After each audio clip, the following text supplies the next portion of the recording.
So the question becomes, how do you build trust in an interaction? And the most simple yet powerful answer seems obvious, which is you be honest, right? That is an absolute foundation. Sure, you can trick people for a period of time, but one, that's not ethical and that's not what we want to do. And two, it really doesn't last very long. So how can you be honest in a way that genuinely communicates that you're being honest? Well, that tends to only happen when you are honest in spite of your interests. When you're honest, even though it might come back and make that other person not like you. Or you're honest and it might ruin a deal that you have. Because you see, when you're honest and you say, hey, it's a beautiful day out today and it's 72 and sunny, that doesn't communicate to the other person that you're honest, because that's still just a very convenient statement to make.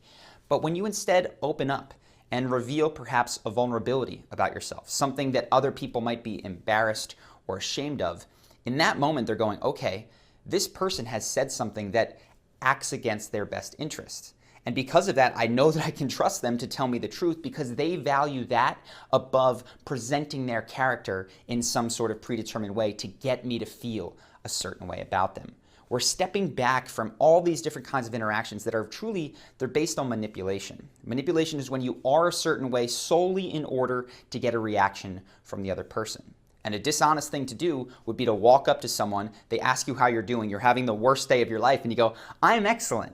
Now, if instead you focus on what is good in that moment and you truly feel excellent, this is why we want to feel it first, then you can say, it's been a rough day, but I'm actually doing excellent. And then you are communicating on a more honest level.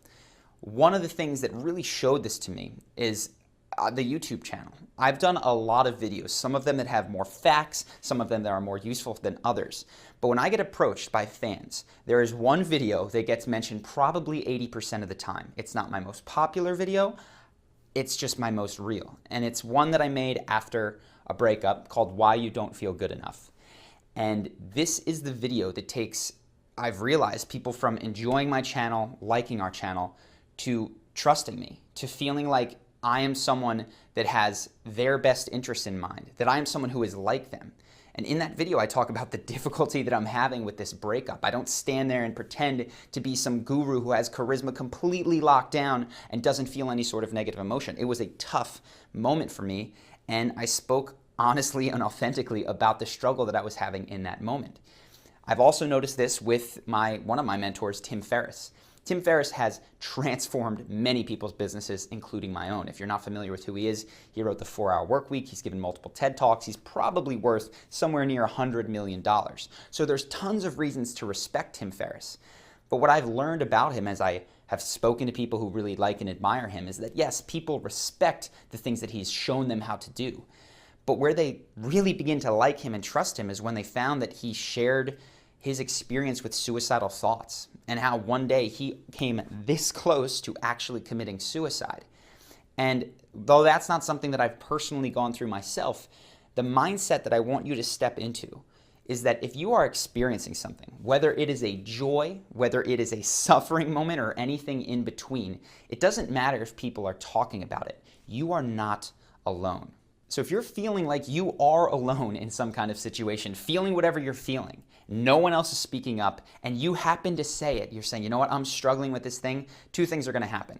First off, there's people in that group who are going to fall in love with you because they're experiencing the same thing in silence. And you might have experienced this, where someone said what you were thinking, and they stood up, they did the right thing, they expressed a difficult emotion, and you immediately felt a bond to them because they said what you were thinking the whole time.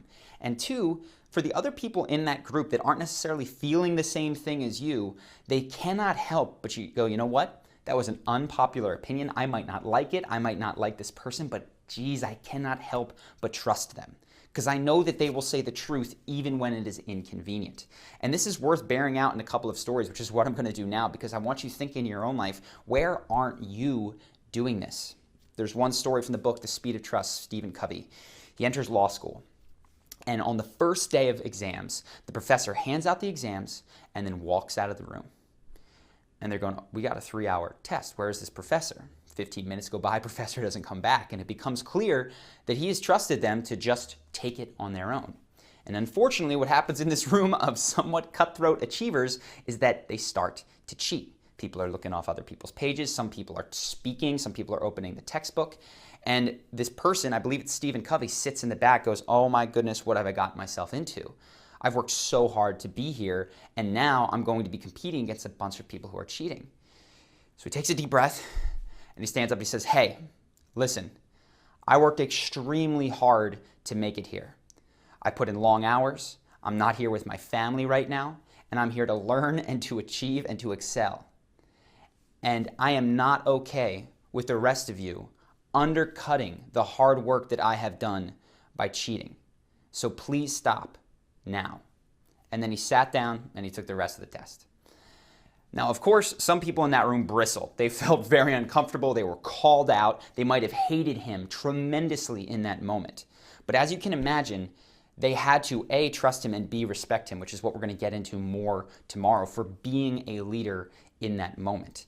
And by the end of the year, this guy was the person that people looked to, not just as the moral and ethical leader, but as the leader of the group, because he established that he was willing to say the hard truth. I've told in other videos, I'll briefly restate it here, the story of a friend of mine back in New York City, a low man on the totem pole at an investment bank. The head honcho boss who would just rip into people was going after this group of people about a deal that they were about to do. And my friend said, you know what? I know this is an unpopular opinion, but I don't think we should do this deal for these reasons. And the head honcho said, what are you talking about? We're doing this deal. You are a pussy.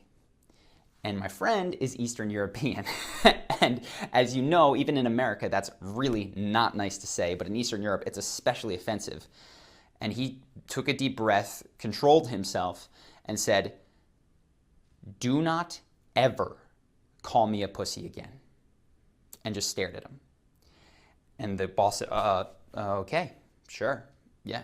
And then carried on, and people, there was an audible because the tension in the room was so high.